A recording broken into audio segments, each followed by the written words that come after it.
Horrified by the shooting overnight at a FedEx facility. The president has been briefed by his team this morning, and key aides, including the White House Chief of Staff and Homeland Security Advisor, have been in touch with local leaders and law enforcement officials on the ground. There obviously is a press conference that's ongoing right now. I would expect we'll put out a statement from the president shortly after that, after it concludes. The president has spent his entire career working to address gun violence, and his determination to act has been redoubled by senseless killings we've seen both in mass shootings like this and in the lives lost to the epidemic of gun violence every single day in communities across our country. We can't afford to wait as innocent lives are taken. That's why the president laid out a set of initial actions last week that the administration can take now, that we can take now, to address gun violence, stopping the proliferation of ghost guns and better regulating stabilizing braces, making it easier for states to implement red flag laws, increasing investments in proven community violence intervention programs. There's more we can do and must do. The Senate should take up and pass the 3 bills strengthening background checks that passed the House with bipartisan majorities and have the overwhelming support of the American people. They should heed the president's call to pass a ban on assault weapons and high-capacity magazines and an immunity for gun manufacturers. Congress should act to pass the priorities laid out in the American Jobs Plan, including providing $5 billion in funding for community violence prevention programs, something that is of great interest to a number of the groups that work hard on this issue. They should speedily confirm David Chipman to lead the ATF, where he served honorably for 25 years as a special agent. Again, there'll be a statement by the president out shortly. Another item just for all of you. Yesterday, we released a fact sheet outlining the ways the American Jobs Plan would benefit veterans. The American Jobs Plan will help meet our obligation to veterans by creating, wow, there is a plane right overhead, just for anyone tuning in online. The American Jobs Plan will help meet the obligation by creating millions of good jobs for veterans and their spouses, growing opportunities for small veteran-owned businesses, and helping ensure the delivery of world-class, state-of-the-art health care. Here's what the Jobs Plan means for veterans and their families. $18 billion to modernize VA health facilities, quality job creation for veterans and their spouses. It outlines steps the federal government can take, expanding opportunities for small veteran-owned businesses. Veterans are 45% more likely to be self-employed than non-veterans. I also wanted to let you know, I'm jamming through this because we have a time frame on the end, or time limit on the end. I also wanted to let you know that the president was tested for COVID-19 this morning, and COVID-19 was not detected. Finally, for the week ahead, on Monday, the president will meet with a bipartisan group of members of Congress to discuss the historic investments in the American Jobs Plan, including in highways, drinking water systems, broadband, and the care economy. On Tuesday, he will meet with the leadership of the Congressional Hispanic Caucus. Later in the week, the president will deliver remarks on the COVID-19 response, providing an update on that front and the state of vaccinations. And of course, at the end of the week, the president will participate in the Virtual Leaders Summit on Climate. I wanted to just outline a little bit on that, which I know is of great interest to many of you. The president wanted to convene the summit early in his presidency to ensure close coordination with key players in the international community and at the highest levels of government. Obviously, the United States is one of the world's largest emitters, but so are a number of countries who will be represented by leaders next week. It's aimed at setting the world up for success on multiple fronts as we work to address the climate crisis, including emissions reductions, finance, innovation and job creation, resilience and adaptation. The summit will convene the world's major economies and other key voices. As we've noted, 40 leaders have been invited to galvanize efforts to keep the vital goal of limiting global warming, and we know that objective is within reach. During the summit, leaders will also discuss mobilizing public and private sector financing to drive the net zero transition and to help vulnerable countries cope with climate impacts, the economic benefits of climate action with a strong emphasis on job creation, and the importance of ensuring all communities and workers benefit from the transition to a new clean energy economy will be central to the discussions, will be part of what the president will be focused on. The full summit will be live streamed for public viewing. More information related to the agenda, speakers, and media opportunities will be announced in the days ahead. And as many of you have been asking about, I'm certain we will have more news from our end on what we intend to do from the Biden and Harris administration to address climate moving ahead. Go ahead. Thank you. In addition to the awful situation in Indianapolis, yesterday in Chicago there was a video released of really, there's an improper word, but chilling video of the police shooting death of Adam Toledo. There's tensions are running high in Brooklyn Center. The George Floyd trial is still going on. I was wondering, does the president regret, prioritizing infrastructure at this point when this racial equality and the adjacent issue of gun reform sort of fit in those four buckets that you guys talked about right from the beginning? Is there any regrets on the prioritization? Well, first I would say the president believes that we leaders can do more than one thing at one time. And yes, we've proposed an American Jobs Plan, something that will put millions of people back to work, that will make historic investments in our economy, put us on a path to sustainability and competing with China over the long term. At the same time, as I just reiterated at the beginning, the president has used the power of his office to put in place, takes executive actions, pull his own levers to ensure that we are doing more to address gun violence. At the same time, he's also working with Congress to move forward on the George Floyd Act. He also believes that can put in place long overdue reforms that are necessary. But it also will require Congress moving forward. And sometimes that is a process. It can be unsatisfying. It can take longer than we all think it should. But in order to get enough members together to support police reforms, we feel that the George Floyd Act is the right step forward. So I would dispute the notion. I would say that in this building, the legislative team, senior members of the White House staff, we are working on multiple fronts at the same time, even as we have introduced a major piece of legislation. Point taken. And on the George Floyd Act, can you offer any details on how exactly, who's making the calls, what's being done from the White House end, from the president and vice president on down to lobby Congress and make it happen? Well, it's going to require Congress and leaders in Congress to move that forward. And the president is eager to sign the George Floyd Act into law, eager to sign a police reform bill into law, thinks those reforms are long overdue.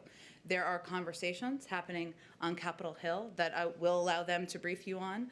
There are leaders who have been outspoken, whether it's Senator Cory Booker, Senator Tim Scott, others in the House who are engaged in discussions about what the path could look like moving forward. We certainly understand and know that the initial bill that was passed, there could be changes. That's democracy in action. That's how legislating happens. And again, the president's eager to sign that bill. We will continue to have senior officials engage with members of Congress on it. Okay, Mike Memoli, I've not seen you in the briefing room yet, so welcome to the briefing room in the Biden-Harris administration. I am glad I found my way back. Yes. To follow up on the issue of guns, by some measures, this is at least the third mass shooting of this president's young administration. He's described this as an epidemic, gun violence in this country. And we've seen, in terms of the response to COVID-19, what an all-of-government response from this administration looks like to a pandemic. Why not the same level of response to this ongoing issue of gun violence, the appointing of a senior czar, for instance, beyond just the efforts that are being made on legislation? Well, first let me say, or reiterate, as you said, and the president has said, he believes gun violence is an epidemic. It's a public health crisis. It's destroying communities across the country. He's also been working on this issue for decades. And if he were standing here, and I know there's a press conference later today, and you all may ask him about this, he would tell you that we can't give up just because it's hard, just because the politics are perplexing, which they are, given more than 80% of the public supports universal background checks, and yet the Senate has not moved forward. And because bills aren't sailing forward, and we need to keep at it. And so I would say the way he approaches this is one where he has used the levers of his presidency, put in place, already announced last week, executive action steps that the Department of Justice is going to take.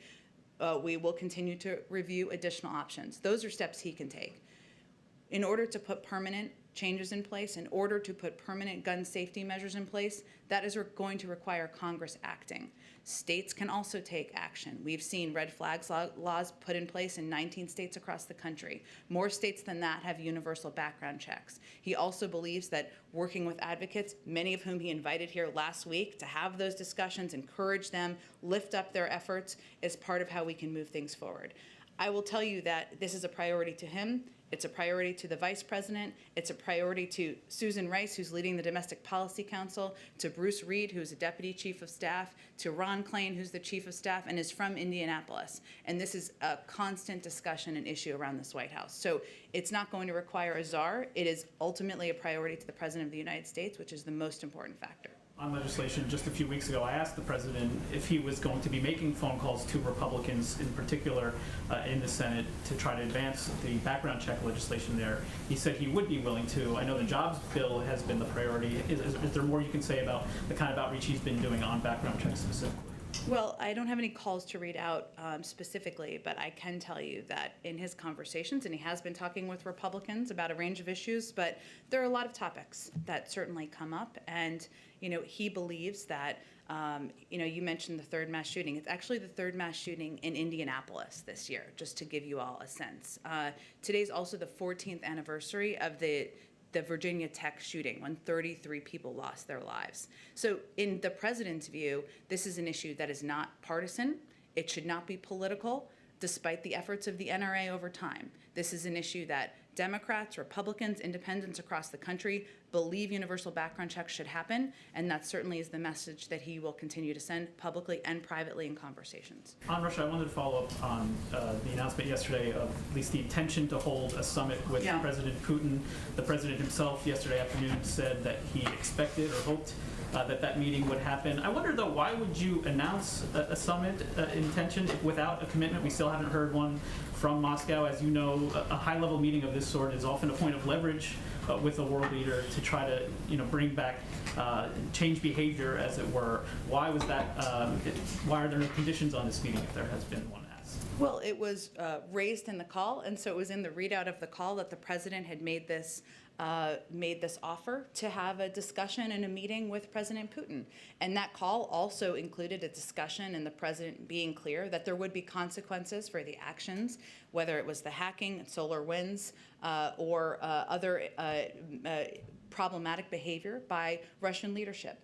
And the president offered that as to send the message that we will have disagreement. We're not going to hold back on that. But our objective is to have a predictable and stable relationship. We can disagree in areas where we will continue to. We're not naive about that. But we also believe that there's an opportunity to work together in some areas. So we are certainly hopeful that we will be able to put together the details on that meeting, but it wasn't pre-cooked or preset before the president's discussion with President Putin, and it was just providing transparent information to all of you about his offer to President Putin. What if he says no, though? Wouldn't that indicate some weakness on the part of the American administration here?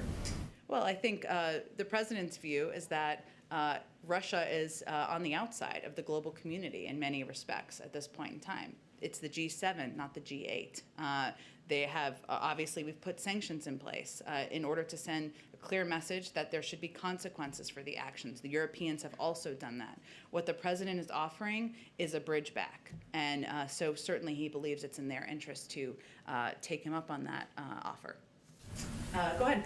Thank you, Jen. Earlier this week, you said that the U.S. had secured commitments with the governments of Mexico, Guatemala, and Honduras to bolster security forces at their border. But yesterday, the special envoy for the Northern Triangle testified on Capitol Hill that there were no agreements. So can you explain the discrepancy? I'd have to look back at his testimony, Kristen. I have it right here. He said he was asked by Congressman Castro. He said, Congressman Castro asked him, I just want to confirm, were there any agreements reached in relation to increasing border security in these countries? And the special envoy said, no, there were no agreements concluded with governments regarding border security. Well, whether or not it was a formal agreement, which it was not, and I never conveyed that it was, these were steps that these countries indicated they planned to take to increase personnel and security to reduce the number of migrants coming across the border. Those are steps they've taken on the ground. Just to be clear, are these new commitments that the Biden administration has secured, or were they already in existence? We never described it as a formal declaration or a formal agreement, but additional steps that they were taking to increase personnel at the border. And those are steps that you can confirm with those countries that they have taken. Okay, Go ahead. one more question. I just about- have to get around to everyone, so I'll come back to you, I promise. Go ahead. If I can go back to gun safety legislation on the Hill, you know, Yep. we're hearing you talk over and over again about the president's support of the House bills, but right now it just doesn't seem like you guys have those votes in the Senate. But we've heard from some Republican senators a willingness to work on a more limited package around background checks. So why not pitch something a little bit more limited, try to get something across the finish line? Is the president willing to engage on a more targeted background check bill? I would say that I would punt that question back to the Republicans who are not supportive of universal background checks or an extension of that, which 80% of the public supports. So our question to them would be, why don't you support what the vast majority of your own constituents support? And this is an expansion of background checks, which prevents guns getting into the hands of people who should not have them. So that's where I would punt you. And you're saying that the executive actions the president took on gun safety were initial steps. You said you used that phrase over and over. Yep. So what's next? Give us some preview of what other executive actions you guys are considering, because otherwise it's just passing the buck to Capitol Hill. I think it's hardly that. And again, I would say the president has been working on these issues throughout his career for decades. He helped get the assault weapons ban passed. He helped get background checks passed as a part of the Brady bill. He helped lead the effort to get 24 executive actions in place when he was vice president and just took actions on his own. There is a responsibility and a role for the Senate to play. There's a separation of powers here, and also he's looking forward to signing that legislation. So I would say that advocates should pressure Republicans in the Senate, that all of you should pressure Republicans in the Senate and ask them why they are opposing universal background checks when the vast majority of the American public supports it. Go ahead, Jennifer. Oh, thanks. On the cyber attacks and the sanctions on Russia yesterday, a spokesman for the Kremlin says that the U.S. has been informed about what their response is. Can you share what Russia's response is, please? I will let them share what their response is on their own. I am blissfully not a spokesperson for the Kremlin, but they have indicated they were going to have a response. I don't have more. I can react to it once we know what the details are. Has the White House been informed about what their response is going to be? Not as of earlier this morning, but I can check with our national security team if there are more details. Okay. On infrastructure, is there anything that you can update us on about the negotiations, any serious negotiations happening with the GOP on pay-fors, anything you can share on infrastructure? Well, I would say that what we're waiting for is a counter proposal from Republicans in Congress, and they've indicated that they're working through that. So we look forward to seriously considering any proposal, that any good faith engagement, I should say, that comes our way. But we're waiting. We're on the receiving end for that, so we're looking forward to it. On pay-fors, I would say there are basically two options to pay for this job-creating plan. The president believes it should be done by having corporations pay their fair share. That's what he's proposed, an increase in the corporate tax rate, global minimum tax. Some in Congress think that it should be paid for by putting the burden on the backs of Americans. We're happy to have that debate, but that's the fundamental disagreement. Those are the two major options. One last thing on the American Families Act, on the American Families Plan. Yep. Can you, any guidance for us on when we'll see that, what might be in it, any update on that? Not quite yet, but again, we remain on track to having more to share with you in the coming weeks. Go ahead. Thank you very much. About summits, Ukraine's president just this morning called for a summit with France, Germany, and the US. Is the president going to sign up to that? I had not heard that from our national security team. I'll see if we have any plans or have made any decisions about participating. It's very new.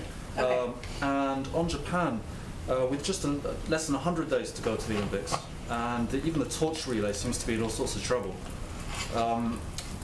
What is the president's feeling now about the advisability, safety, etc. of the US team going there? And will he be going there if the Olympics goes ahead?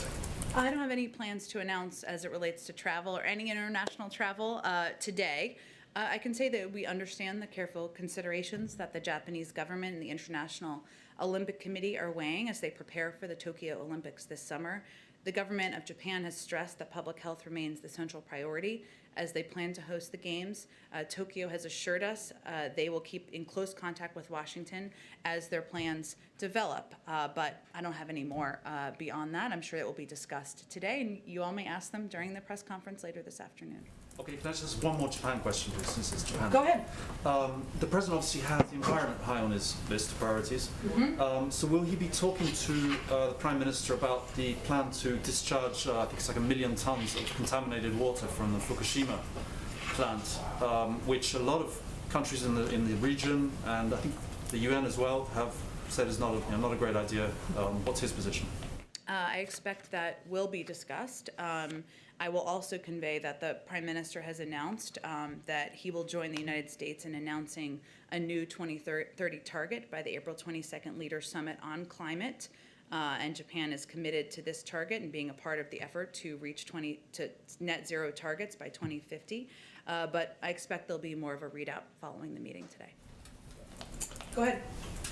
Thanks, Jen. I was wondering if the president had actually watched the Adam Toledo video, and then also what his reaction was to it.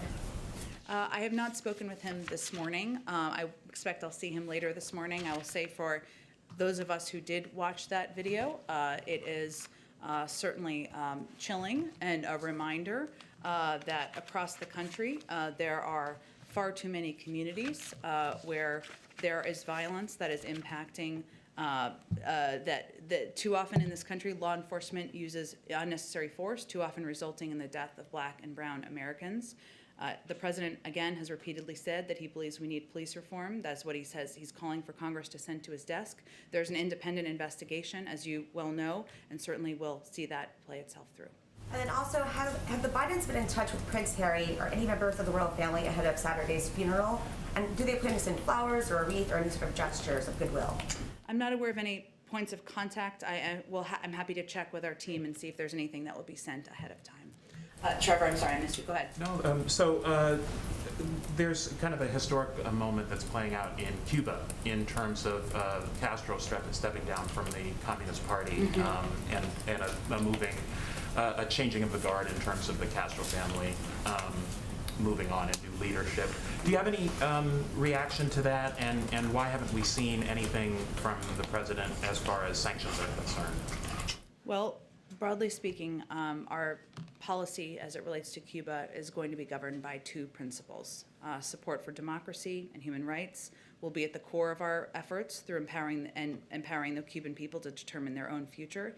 And second, our belief that Americans, especially Cuban Americans, are the best ambassadors for freedom and prosperity. A Cuba policy shift or additional steps is currently not among the president's top foreign policy priorities, but it is an issue, of course, we will remain engaged in and focused on, and I can see if there's more of a reaction to the change in leadership, absolutely. And then just on the Japan visit today, any update on any assistance that can be given to Japan? They're very early in terms of their vaccination effort.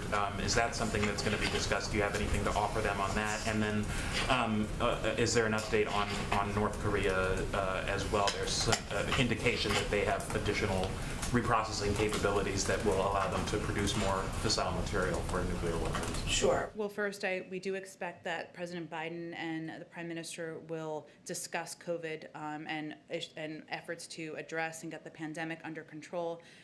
They've also discussed as a part of the Quad, of course, there's been a discussion about increasing cooperation and support through COVAX, but we expect they will discuss that and that will be a part of the readout following the meeting. As it relates to North Korea, as you know, there has been an ongoing review, which we're nearing the end of that review. Japan has been consulted all along, but the two leaders meeting in person is obviously an opportunity to discuss that in person, which will certainly be a part of the discussion. We understand, what I would underscore Japan's interest in this issue, not only the nuclear program, but obviously stability in the region. So they will discuss that, and we expect it will be part of the readout as well. Go ahead in the back. Thanks, Jim. Today's meeting with the Japanese Prime Minister is, of course, the President's first face-to-face meeting Yeah. with a foreign leader. Given that we are still in the middle of a pandemic, can you talk about why you decided that it's now safe to hold these kinds of meetings, and what kind of safety protocols will be in place? Well, I can assure you that we make these decisions very carefully and thoughtfully, and that we ensure that there is adequate testing, social distancing, processes that are put in place to ensure that all participants are kept safe and that we're taking into account the pandemic. There won't be a meal, as an example, which would be standard and traditional for a visit like this. And of course, they will be spread out at the press conference and also even in their meetings, an expanded bilateral meeting. And also it, of course, impacts the limited number of reporters that we will have there for the press conference. So there are a number of steps we take. It doesn't look exactly like the bilateral in-person meetings that many of you have attended in the past. And we look forward to returning to normal on many fronts, but certainly this one as well. And one more thing. I know that you said President Moon of South Korea will be coming to Washington in I think you said late May. Yeah. What other visits can we expect by foreign leaders? And I know you've been asked this before, but Yeah. again, when can we expect the President to start traveling abroad? I'm ready too. I would say that it should send a strong message about the first two visits that the president will have in person. The leaders of Japan and South Korea send a message about how vital and important the relationships in that region, the stability in the region, security in the region, economic partnerships in the region are to this White House. I don't have additional foreign leader visits to predict quite yet. Of course, there will certainly be more. And in terms of the president's foreign travel, I just don't have anything yet. Hopefully, we'll have something more soon, understand the interest. Go ahead. Jen, Iran today announced that it had enriched uranium at a 60% level. Does the White House view this as a worrisome development? And also, how does it affect the president's plan to revive the Iran nuclear deal?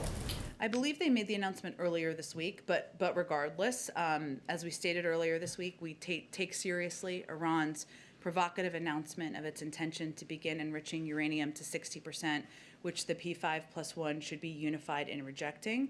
The step both calls into question Iran's seriousness with regard to the nuclear talks and underscores the imperative of returning to mutual compliance. Now, there are indirect talks that are happening right now that started last week that were ongoing through today. And while we know these talks, we expected these talks to be difficult, to be long, we still feel that they are a step forward in moving towards leading with diplomacy to find a path forward.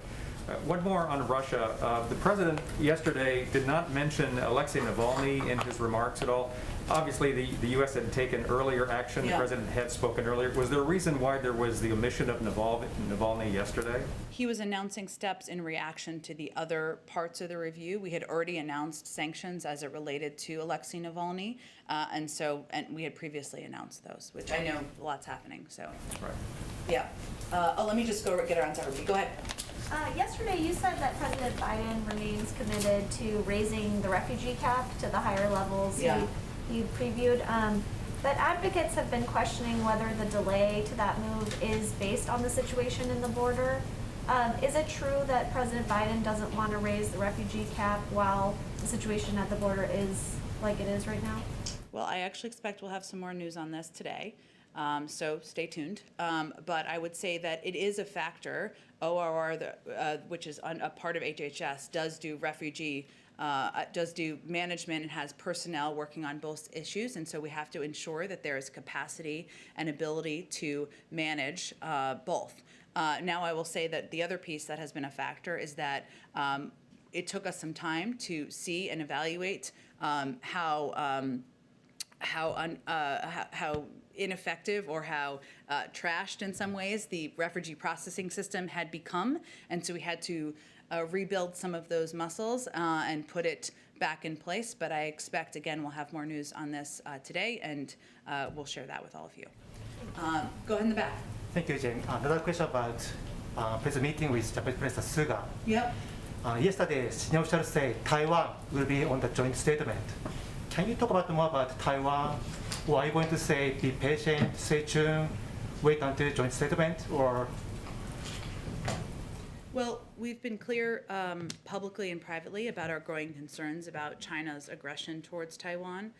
China has taken increasingly coercive action to undercut democracy in Taiwan, and we've seen a concerning increase in PRC military activity in the Taiwan Strait, which we believe is potentially destabilizing. Our common position on Taiwan with the Japanese aligns, and our Secretary of Defense and Secretary of State have made statements to that that are consistent with that over the past weeks as well. To elevate that. But of course, we'll have again a press conference, we'll have a joint statement, and I'm sure they will address that following the meetings.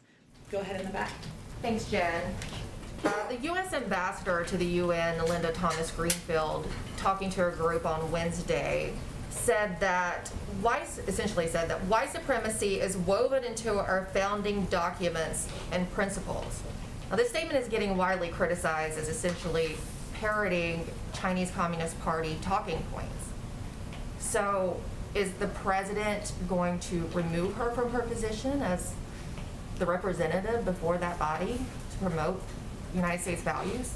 Is the president going to remove an African-American woman with decades of experience in the Foreign Service, who's widely respected around the world, from her position as ambassador to the UN? He is not. He is proud to have her in that position. She is not only qualified, he believes she is exactly the right person in that role at this moment in time. I have not seen her comments. I will say that there's no question that there has been a history of institutional racism in this country, and that doesn't require the UN ambassador to confirm that. So that's essentially the same lecture, though, that the Chinese delegation gave Secretary Blinken in Alaska last month. So does the president think our founding documents are racist? I would say that I will leave my comments to speak for themselves, and certainly I think most people recognize the history of systemic racism in our country, and she was speaking to that. Go ahead, and I promise Kristen to get back to her too. Go ahead. Sure. A quick question and then a longer one.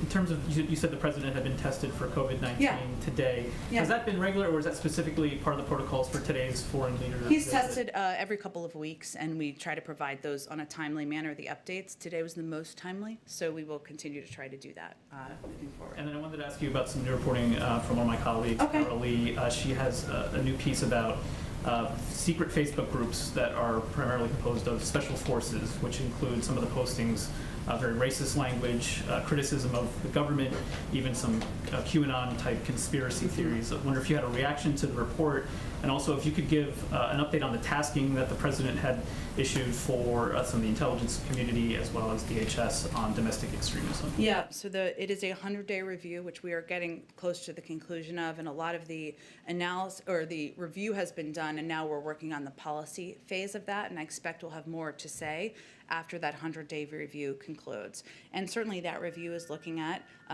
areas where we see the rise of domestic violent extremism, not through a political prism, but places where we've seen it in the country, places where we've seen it online, and they're looking at all of those forums. And hopefully we'll have more to say on that. We will have more to say on that, I should say, when that review concludes. And just specifically about the reporting from my colleague, have you... Oh, yeah. Yeah, Sorry, we have a new friend, another friend today, but yes. What does it say? Would the president have a reaction to this kind of language among some of our most highly trained special forces in the U.S. Armed Services? I would certainly point you to the Department of Defense, but I would say that there's no place for racism, for the projection of that in government or out of government, on forums or publicly speaking, and certainly that is of concern, seeing that to all of us and to the president. Kristen, did you have another question before we go back? Oh, I'm sorry, and we didn't get to you, and I didn't mean to, but we can quickly go, and then we'll go to Aaliyah. Go ahead. Just really quick, I know Yeah. we've talked about perhaps the possibility of splitting up the infrastructure bill, but just yesterday, one of the president's allies on Capitol Hill, Senator Chris Coons, really floated the idea of splitting it between, just a traditional roads and bridges infrastructure package, and then another one with everything else in the American Jobs Plan. Is that something that the White House is seriously considering? I would say that the president's going to have a bipartisan meeting next week and a number of meetings next week where the jobs plan is going to be central to that. There are a lot of proposals floating around there. One of them is from Senator Coons, who of course is a close ally of the president, but there are a lot of different proposals out there. So he is very open to hearing different ideas, hearing different ways to get these these big ideas he's put forward, this historic investment to modernize our infrastructure, create millions of jobs forward. The mechanisms for that, the construction of it, the pieces that it could flow through, he's very open to what that looks like. Go ahead, and then we'll go to our friend. Go ahead. Yeah, thanks, Jen. Just had a quick question for another reporter, but did the assessment of the Russian bounties include whether or not President Trump and his senior advisors had been briefed on those? I'm sorry, I can never, sometimes it's hard to hear with the masks. Did the assessment of the Russian bounties include whether President Trump and his senior administration officials had been briefed on the threat? The assessment was done by the intelligence community to look at available intelligence. So it wasn't looked at briefings or who has been briefed. It was looked at available intelligence. A lot of that came from detainees.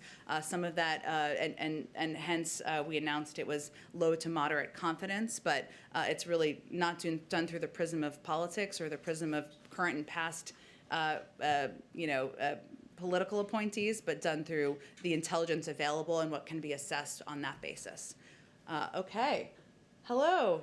So as we have announced last Friday, we're going to try to bring more people into the briefing room to ask questions and bring the White House perspective out to more parts of the country. So Aaliyah's from Indian country today. Aaliyah Chavez, thanks for joining us. And what can I help you with? Thanks for having me. I'd like to follow up on the fact sheet that was released this morning from the White House regarding its investments in combating COVID-19 in Indian country. The plan for $2 billion for third-party billing in the Indian health system shows the significance of Medicaid and other insurance programs. We know that some states are stingy with Medicaid regulations. Does this plan demonstrate the need for tribes to be treated like states so that they can develop their own eligibility rules and priorities? Well, let me just give you all a sense, because everybody may not be aware of the announcement that we made this morning. So we, let's see here. Through recently passed legislation from Congress, we announced additional funding, additional resources that will be made available. And so today we announced $4 billion from the American Rescue Plan to support COVID-19 response and healthcare in Indian country. And we will continue to partner, and we will work directly with tribal nations in distributing critical resources and ensuring that funds meet the needs of Indian country. So I would say that just as we are working with states directly, we are working with local communities. We have our own federal programs, pharmacy programs, and other programs. We will work directly with Indian country to ensure that they have the resources, the funding, the vaccine supply needed in order to get the pandemic under control. Thank you so much. Go ahead. Yes, go ahead. Another question about a key campaign promise of President Biden to tribal leaders, which was to immediately reinstate the White House Tribal Nations Conference. When can we expect to learn more about when that conference will happen, whether it would be virtually or in person, and how much of a priority is it to President Biden to make this happen in his first year in office? It is certainly a big priority, and obviously we've been impacted, of course, by COVID and the pandemic, because to have a conference like that, we'd love to do that in person and have people meet in person to make it that much more constructive and productive. It is, so we hope to aim for late 2021, and we will keep working toward that. I will say that, as you know, Secretary Haaland traveled last week to Utah, and our second gentleman has also traveled twice to Indian country, and we just announced that Secretary Haaland and Domestic Policy Advisor Susan Rice will convene the first White House Council on Native American Affairs meeting at the White House as well. And this is an interagency principals level committee, so that shows you how important this issue is. But we look forward to having that conference, that meeting, hopefully soon. Thank you again. It was lovely to meet you. Thanks for joining us. Okay, well, I'm sorry I have to wrap up because I have a hard out, but we have a press conference today, so you can hear from the president. Thank you everyone so much. Have a wonderful Friday and weekend. Thank you, Jen.